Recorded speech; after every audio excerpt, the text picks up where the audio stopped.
વડાપ્રધાન નરેન્દ્ર મોદીએ અમેરિકાના એક પ્રસિદ્ધ પોડકાસ્ટર સાથે વાત કરી હતી.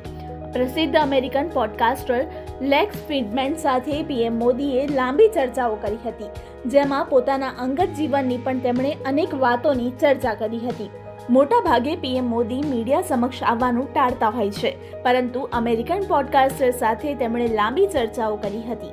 પીએમ મોદીએ આ શો દરમિયાન તેમના બાળપણ, હિમાલયનો પ્રવાસ, પોતાના જીવનમાં આરએસએસનું યોગદાનની સાથે સાથે સાર્વજનિક જીવનની વાતો કરી હતી. વડાપ્રધાન નરેન્દ્ર મોદીએ દેશવાસીઓ માટે પણ મહત્વની વાત કરતા કહ્યું કે 140 કરોડ ભારતીયો મારી તાકાત છે.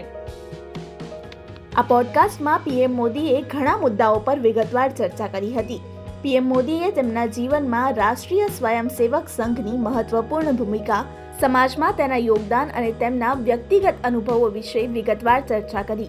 વડાપ્રધાન નરેન્દ્ર મોદીએ લેક્સ ફ્રીડમેન સાથેના પોડકાસ્ટમાં કહ્યું, જ્યારે પણ ભારતે શાંતિની વાત કરી છે ત્યારે દુનિયા અમારી વાત સાંભળે છે, કારણ કે ભારત એ મહાત્મા ગાંધી અને ગૌતમ બુદ્ધની ભૂમિ છે.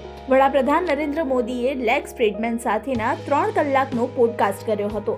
આ પોડકાસ્ટમાં તેમણે કહ્યું, જે વ્યક્તિ સારા જૂતા પહેરવા ટેવાયેલા છે તેમની ગેરહાજરીનો અનુભવ થાય છે, પરંતુ મેં ક્યારેય જૂતા પહેર્યા જ નથી, તો મને એવું મહત્વ શું હોય તે ખબર જ નથી. આ જ મારું જીવન હતું. ભારતના વખાણ કરતા વડાપ્રધાને ભારતની સંસ્કૃતિ, શાંતિ અને વૈશ્વિક રાજદ્વારી બાબતો પર ભાર મૂકતા કહ્યું કે જ્યારે પણ હું વિશ્વ નેતાઓને મળું છું, તેમનાથી હાથ મળાવું છું, ત્યારે મોદી હાથ નથી મિલાવતો, પરંતુ 1.4 અજબ ભારતીયો હાથ મળાવે છે. આ સામર્થ્ય મોદીનું નથી, તે સામર્થ્ય ભારતનું છે. આ સાથે જ ભારત અને પાકિસ્તાનના સંબંધો અંગે પણ પીએમ મોદીએ કહ્યું કે જ્યારે પણ ક્યાંય પણ આતંકવાદી હુમલા થાય છે ત્યારે તેના તાર પાકિસ્તાન સાથે જોડાયેલા હોય છે. આશા છે કે પાકિસ્તાનને અક્કલ આવશે અને ભારત શાંતિ માટે પ્રતિબદ્ધ છે.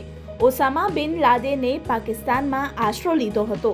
પાકિસ્તાનના મૂળમાં આતંકવાદ છે, તેમજ પાકિસ્તાને ભારત સાથે સંઘર્ષનો માર્ગ પસંદ કર્યો છે. આ પોડકાસ્ટમાં પીએમ મોદીએ યુએસ રાષ્ટ્રપતિ ડોનાલ્ડ ટ્રમ્પ વિશે પણ વાત કરી હતી.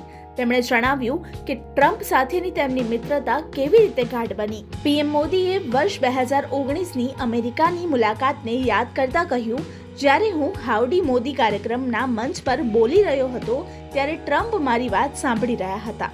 ભાષણ પૂરું કર્યા પછી જ્યારે હું તેમની પાસે ગયો અને કહ્યું કે આપણે સાથે સ્ટેડિયમની આસપાસ ફરવું જોઈએ અને સંમત થયા હતા.